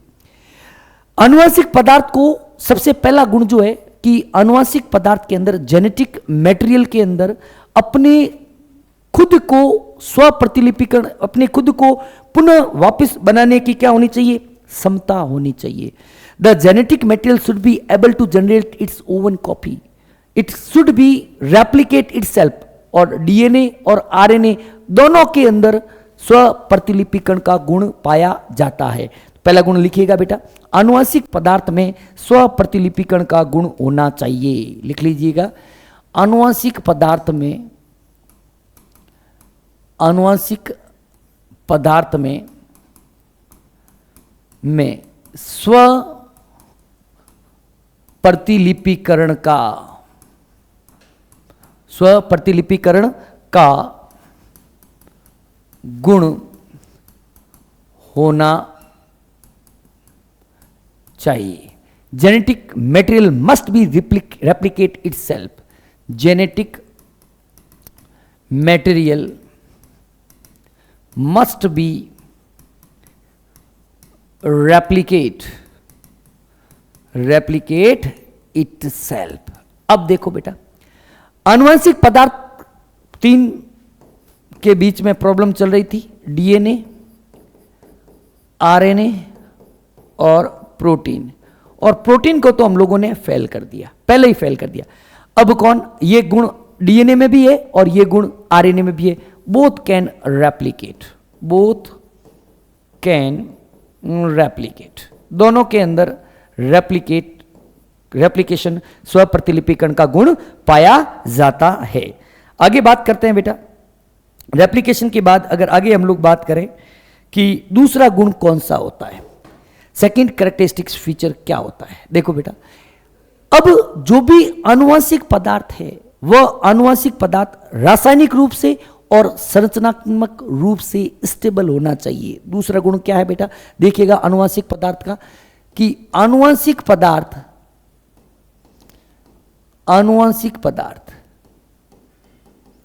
संरचनात्मक व रासायनिक रूप से स्थायी होना चाहिए,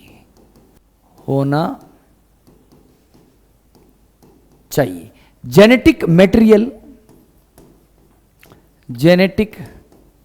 material must be stable chemically and structurally, संरचनात्मक रूप से और क्रियात्मक रूप से अनुवांशिक पदार्थ जो है वह क्या होना चाहिए बेटा, वह आपके स्टेबल होना चाहिए। अब देखते हैं स्टेबिलिटी की बात करते हैं।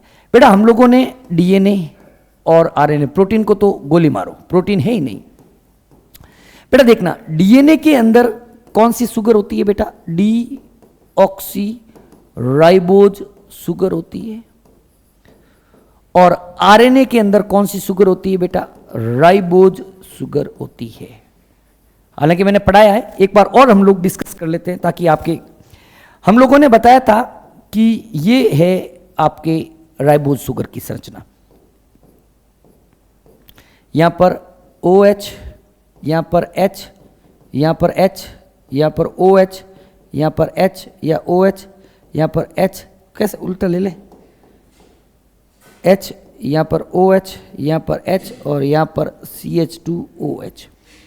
1 नंबर कार्बन, 2 नंबर, 3 नंबर और ये 4 और ये 5।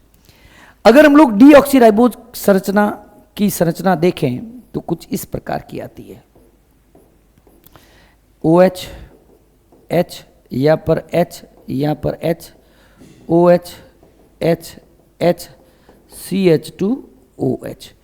1 number carbon, 2 number carbon, 3 number carbon, 4 number carbon और 5 नंबर। बेटा सेकंड नंबर कार्बन के ऊपर देखना है, हालांकि पहले मैंने पढ़ा चुका हूं। सेकंड नंबर कार्बन के ऊपर क्या है, यहां पर 2C पर क्या है बेटा, यहां पर 2C पर H है और यहां पर 2C पर क्या है, 2C पर क्या है, OH है। हमने बताया था कि जो रिएक्टिविटी होती है ना, reactivity is directly proportional to oxygen atom. जितने ज्यादा oxygen, number of oxygen atom, जितने ज्यादा ऑक्सीजन एटम होंगे उतने ज्यादा उसकी रिएक्टिविटी होती है।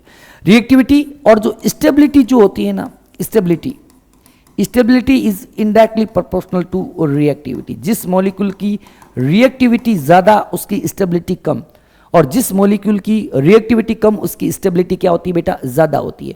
यहां पर ऑक्सीजन ज्यादा है, यहां पर क्या है, मोर ऑक्सीजन है। यहां पे नेक्स्ट स्लाइड में लिख लेते हैं क्या हुआ बेटा कि डीऑक्सीराइबोज के अंदर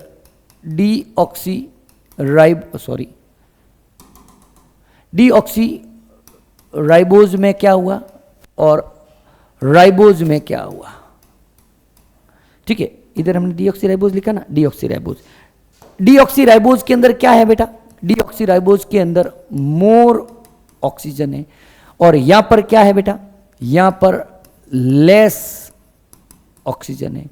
अगर यहां पर ऑक्सीजन बेटा ज्यादा है तो इसकी रिएक्टिविटी क्या होगी बेटा, इसकी रिएक्टिविटी क्या होगी, मोर होगी। रिएक्टिविटी मोर होगी तो स्टेबिलिटी क्या होगी बेटा, इसकी स्टेबिलिटी जो है वह लेस हो जाएगी। सही बात है। यहां पर लेस ऑक्सीजन है किसके अंदर, राइबोज मतलब आरएनए के अंदर। और ये किसकी बात कर रहे हैं हम लोग, एक मिनट, डीऑक्सीराइबोज मोर कहाँ होंगे, लेस होंगे। उल्टा लिख लिया बेटा हमने, पूरा उल्टा लिख दिया। ओह स्लाइड दूसरी ले लेना।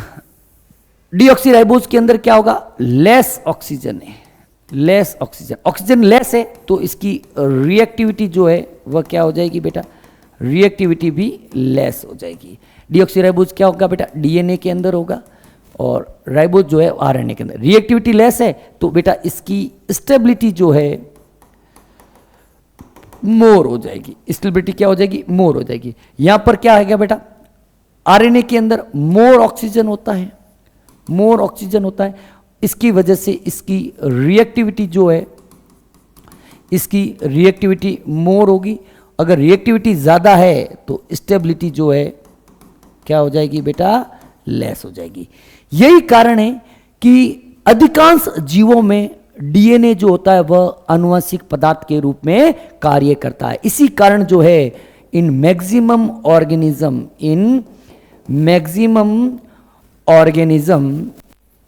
Organism DNA acts as genetic material, DNA acts as genetic material, यही कारण है। ठीक है बेटा, स्लाइड से पढ़ लेते हैं, ये हम लोग डिस्कस कर लिया। इसको हमने देख लिया। अब इसका ये जो एक्सप्लेनेशन है वो यहाँ पर दे रखा है, वो ये बेटा ग्रिफिथ प्रिंसिपल डीएनए स्टेबिलिटी हमने बता दी कि stability as one of the properties of genetic material was very evident in Griffith transforming principle. देखो बेटा ग्रिफिथ ने भी बताया था कि जब भी हम लोग भले डीएनए को मतलब उसने एस को गर्म किया था, एस को गर्म किया था तो भी उसका जो आनुवांशिक पदार्थ है, जेनेटिक मटेरियल है, वो खराब नहीं हुआ था। वही चीज बता रहा है कि आनुवांशिक पदार्थ के गुणों में से एक के रूप में स्थिरता ग्रिफिथ के रूपांतरण सिद्धांत में भी बहुत स्पष्ट थी कि गर्मी जिससे जीवाणुओं को मार डाला ने कम से कम आनुवांशिक पदार्थ के कुछ गुणों को नष्ट नहीं किया। इसी अब डीएनए के आलोक में आसानी से समझाया जा सकता है कि जो दो पूरक जो गर्म होते हैं यदि गर्म करने पर अलग जो हो जाते तो उचित स्थिति प्रदान करने पर एक साथ आ जाते हैं। वही है, गर्म करने पर डीएनए अलग जरूर हो जाएगा, डीनेचर्ड हो जाएगा, लेकिन जैसे ही वापस वो स्थिति आएगी डीएनए जुड़ जाएगा। ठीक है, नेक्स्ट देखो बेटा, ये हमने बताया कि ये जो है आरएनए के अंदर होता है। आरएनए के अंदर क्या होता है, OH ग्रुप होता है। आरएनए के अंदर सेकंड कार्बन के ऊपर क्या है, ये सेकंड कार्बन के ऊपर है, सेकंड कार्बन के ऊपर हाइड्रोक्सिल ग्रुप रिएक्टिव होता है, ज्यादा रिएक्टिव है, ज्यादा रिएक्टिव, इसके कारण इसकी स्टेबिलिटी जो होती है वह कम होती है। यही चीज हमने पढ़ी। RNA is also known to be catalytic, hence reactive. RNA जो है वो रिएक्टिव ज्यादा होता है, देख लिया हमने पढ़ लिया इसको। अगला और है बेटा, एक और स्टेबिलिटी का रीजन है, डीएनए के अंदर थाइमिन पाया जाता है। डीएनए के अंदर क्या होता है, थाइमिन होता है। डीएनए के अंदर थाइमिन या 5 मेथाइल यूरेसिल होता है, जबकि आरएनए के अंदर यूरेसिल पाया जाता है। इसकी वजह से भी डीएनए जो है वह ज्यादा स्टेबल है आरएनए की अपेक्षा। इसको भी ध्यान रखिएगा, ठीक है ना, इसको भी ध्यान रखना कि डीएनए में थाइमिन होता है और आरएनए में यूरेसिल होता है। स्टेबिलिटी का यह भी एक रीजन है। ठीक है, नेक्स्ट देखो बेटा, तीसरा बात करते हैं, आनुवंशिक पदार्थ को उत्परिवर्तन से भी गुजरने में सक्षम होना चाहिए। जेनेटिक मटेरियल के अंदर उत्परिवर्तन का गुण होना चाहिए कि उसके अंदर कुछ चेंज हो जिसकी वजह से इवोल्यूशन जो है वो आसानी, उद्ध विकास जो है वो आसानी से हो। अगर कोई आनुवंशिक पदार्थ है और वो स्टेबल है, फुली स्टेबल है, उसके अंदर किसी भी तरह का कोई म्यूटेशन का कैपेसिटी नहीं है, तो कभी भी जब भी एनवायरमेंट चेंज होगा तो वह अपने अंदर अगर कोई चेंज नहीं करेगा तो क्या होगा, तो जीव की क्या हो जाएगी, मृत्यु हो जाएगी। और हो सकता है कि वह जाति जो है वह वातावरण से, पृथ्वी पर से लुप्त हो जाए। इसलिए उनके अंदर स्लो म्यूटेशन का कैपेसिटी होना चाहिए। The genetic material should also be capable of undergoing mutation. Both DNA and RNA are able to mutate. DNA और आरएनए दोनों के अंदर क्या होता है, म्यूटेशन का गुण होता है। In fact RNA being unstable, RNA क्या होता है, अनस्टेबल होता है, mutate eight faster rate. Consequently, viruses having RNA genome and having shorter lifespan mutate and evolve faster. अनुवांशिक पदार्थ को उत्परिवर्तन से गुजरने में सक्षम होना चाहिए। डीएनए और आरएनए दोनों में उत्परिवर्तन करने की क्षमता है। ये लिख लो भले, तीसरा पॉइंट, अनुवांशिक पदार्थ में उत्परिवर्तन का गुण होना चाहिए। लिख लो, अनुवांशिक पदार्थ में, अनुवांशिक पदार्थ में उत्परिवर्तन का गुण होना चाहिए, गुण होना चाहिए। Genetic material have the capacity of mutation. Genetic material have the capacity of, must have the capacity of mutation. RNA के अंदर म्यूटेशन की रेट जो होती है वह फास्ट होती है। अगर हम बात करें rate of mutation, rate of mutation की बात करें, आरएनए के अंदर डीएनए से ज़्यादा होती है। ठीक है, हालांकि उत्परिवर्तन का गुण डीएनए और आरएनए दोनों के अंदर उपस्थित होता है। अगला पॉइंट देखते हैं बेटा, आनुवंशिक पदार्थ जो भी होते हैं ना, वो मेंडेलियन लक्षणों के रूप में अगली पीढ़ी में संचारित करने में सक्षम होने चाहिए। मतलब यूं है कि आनुवंशिक पदार्थ में आनुवंशिक सूचनाओं को स्थानांतरित करने की क्षमता होनी चाहिए। ऐसे लिख लो, थोड़ा एनसीईआरटी को इजी कर लेते हैं। फोर्थ कैरेक्टर क्या है बेटा, कि आनुवंशिक पदार्थ में, आनुवंशिक पदार्थ में आनुवंशिक सूचनाओं को, आनुवंशिक सूचनाओं को स्थानांतरित करने की को स्थानांतरित कैसे अरे भाई, आनुवंशिक पदार्थ में आनुवंशिक सूचनाओं को स्थानांतरित करने की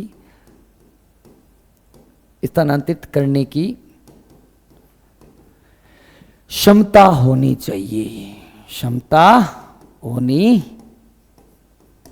चाहिए, क्या लिखा कि genetic material must have the capacity to transfer genetic information. Genetic material must have the capacity of transfer of genetic information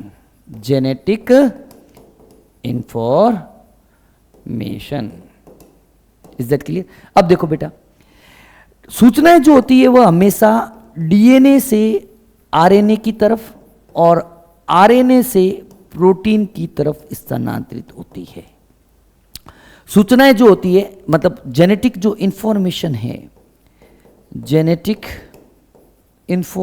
है, आनुवांशिक जो सूचनाएं है, इंग्लिश मीडियम के लिए इधर लिख लिया, हिंदी मीडियम के लिए इधर लिख लिया, ठीक है ना। दोनों का ध्यान रखते हुए चल रहा हूं बेटा, बहुत हालांकि इसमें टाइम भी लग रहा है, लेकिन करें क्या। आनुवंशिक सूचनाएं जो होती है वो हमेशा डीएनए से आरएनए की तरफ और आरएनए से प्रोटीन की तरफ जाएगी। प्रोटीन बनना जरूरी है, तभी तो कोई भी कार्य होगा। तो आनुवंशिक सूचनाओं के स्थानांतरण के लिए डीएनए को आरएनए के ऊपर निर्भर रहना पड़ता है, तभी तो आनुवंशिक सूचनाएं प्रोटीन के पास जाएगी। लेकिन आरएनए को किसी के ऊपर निर्भर नहीं रहना पड़ता, ठीक है। यह चीज ध्यान रखना, लिख लीजिएगा भली। आनुवंशिक सूचनाओं के स्थानांतरण के लिए आनुवंशिक सूचनाओं के स्थानांतरण के लिए डीएनए को आरएनए पर निर्भर रहना पड़ता है, आरएनए पर निर्भर रहना पड़ता है, जबकि आरएनए जो है डायरेक्ट काम करता है। इसलिए हम लोग कह सकते हैं आनुवंशिक सूचनाओं के स्थानांतरण के लिए आरएनए बेस्ट है, जबकि आनुवंशिक सूचनाओं के संग्रहण के लिए डीएनए बेस्ट है। इसलिए हम लोग कह सकते हैं क्या कि आनुवंशिक सूचनाओं के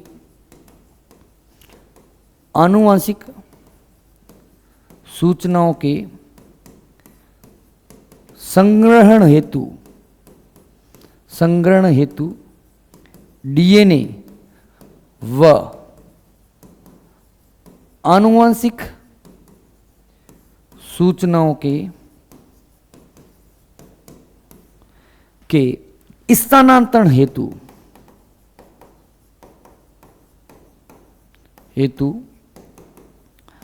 आरएनए बेहतर है, ठीक है। For the storage of genetic information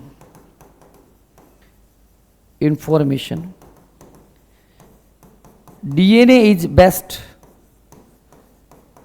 and for transfer of genetic information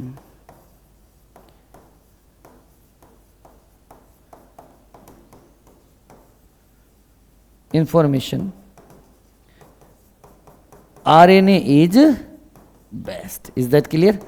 RNA जो है वह आनुवंशिक सूचनाओं के स्थानांतरण के लिए और डीएनए जो है वह आनुवंशिक सूचनाओं के संग्रहण के लिए बेहतर है।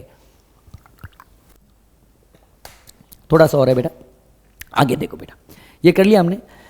बोथ डीएनए, इस सभी बातों से हमें क्या पता चलता है कि डीएनए और RNA can function as genetic material, but DNA being more stable is prepared for storage of genetic information, for the transmission of genetic information RNA is better. ये हमने पढ़ लिया। आगे देखो बेटा, फिर बात करते हैं बेटा आरएनए वर्ल्ड की। छोटा सा टॉपिक है, खत्म कर लेते हैं, फिर हम लोग आगे सेंट्रल डॉग्मा पढ़ेंगे। आरएनए वर्ल्ड क्या है देखना बेटा। ऐसे प्रमाण है जो बताते हैं कि आवश्यक जीवक प्रक्रियाएं जैसे कि मेटाबॉलिज्म है, ट्रांसलेशन है, स्प्लाइसिंग है, ये सभी जो है वो आरएनए के आसपास इकट्ठा हुई। बेटा सबसे पहले जो पृथ्वी पर आनुवंशिक पदार्थ बना था वह कौन था? आरएनए था। सबसे पहले पृथ्वी पर बनने वाला आनुवंशिक पदार्थ, सबसे पहला आनुवंशिक पदार्थ कौन था? फर्स्ट जेनेटिक मटेरियल जो था वह कौन था? First genetic material. First genetic material आपको क्या ध्यान रखना है? और कुछ भी नहीं है, सिंपल सा ये ध्यान रखना है, क्या था बेटा? आरएनए था।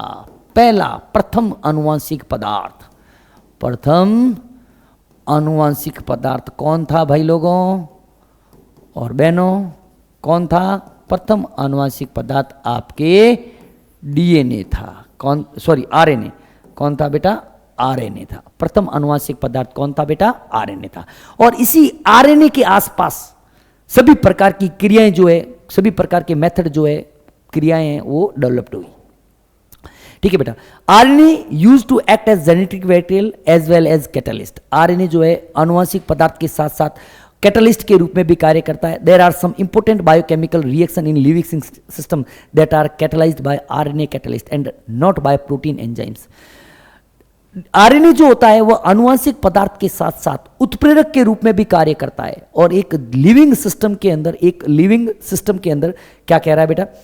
एक लिविंग सिस्टम के अंदर, एक लिविंग सिस्टम के अंदर बेसिकली, एक लिविंग सिस्टम के अंदर ऐसे कई सारे इंपॉर्टेंट रिएक्शंस है जो प्रोटीन एंजाइम के द्वारा संपन्न नहीं होती है, वह आपके आरएनए एंजाइम के द्वारा संपन्न होती है। क्लियर है बेटा? नेक्स्ट देखना बेटा, अगला क्या कह रहा है? Therefore, DNA has evolved from RNA with chemical modification। क्या है इसका मतलब? क्या है बेटा कि आरएनए के अंदर कुछ केमिकल मॉडिफिकेशन हुए। क्या हुए बेटा? केमिकल मॉडिफिकेशन हुए। आरएनए के अंदर क्या हुए? कुछ रासायनिक रूपांतरण हुए। क्या हुए? कुछ रासायनिक रूपांतरण हुए और इसके परिणाम स्वरूप क्या बना बेटा? डीएनए बना। ये चीज भी आपको ध्यान रखनी है। आगे देखो बेटा, DNA being double strand have complementary strand further resist change by evolving a process of repair. RNA DNA double strand होता है। डीएनए बेटा हमने बताया था सामान्यतः डबल स्टैंडर्ड फॉर्म में होता है। आरएनए जो होता है वो सामान्यतः सिंगल स्टैंडर्ड फॉर्म के अंदर होता है। डीएनए डबल स्टैंड होने और पूरक स्टैंड होने के कारण मरम्मत की प्रक्रिया विकसित करके परिवर्तनों का और विरोध करता है। डीएनए के अंदर अगर कोई भी चेंज हो जाता है तो उसके अंदर डीएनए रिपेयर होगा, जिसकी वजह से वह कोई भी उसके अंदर चेंज जो होना चाह रहा है उसका विरोध करेगा। आरएनए एक्ट्स एज एडेप्टर, हमने पढ़ा था आरएनए जो होता है एडेप्टर के रूप में, टीआरएनए एडेप्टर के रूप में कार्य करता है। RNA act as structural molecule, जो आरआरएनए जो होता है वह स्ट्रक्चरल रोल प्ले करता है। And some cases catalytic RNA, जिसको हम लोग क्या बोलते हैं बेटा? राइबोजाइम कहते हैं, कैटालिटिक आरएनए। ठीक है बेटा। नेक्स्ट देखो बेटा, चलिए बेटा आगे फिर क्या है?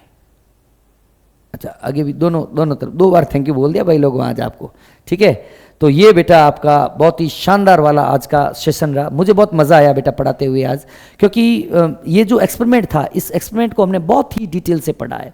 अच्छे तरीके से इस एक्सपेरिमेंट को आप लोग समझिएगा, वीडियो को देखते हुए आप लोग नोट्स बनाइएगा ताकि आपके जो है कॉन्सेप्ट्स क्लियर हो। सेव कर लेते हैं बेटा। आप लोग बहुत आज, मुझे रियली मैं कह रहा हूँ आज बहुत ही अच्छा लगा आज का सेशन लेकर। Molecular biology lecture 5। ठीक है, थोड़ा सेशन लंबा हो गया लेकिन कोई बात नहीं। Molecular basis of inheritance, that is the lecture 5। Is that clear? Okay बेटा, मिलते हैं बेटा नेक्स्ट लेक्चर में। तब तक आप लोग मस्त पढ़ाई करिए, मस्त बहुत अच्छे तरीके से, साथ में बेटा नोट्स बनाते रहिए और एमसीक्यू करते रहना है। मैं भी आपको पता ही है कि हर चैप्टर जैसे ही पूरा होता है उसके बाद आपको कई सारे एमसीक्यूज जो है वह करवाऊंगा। Thank you very much.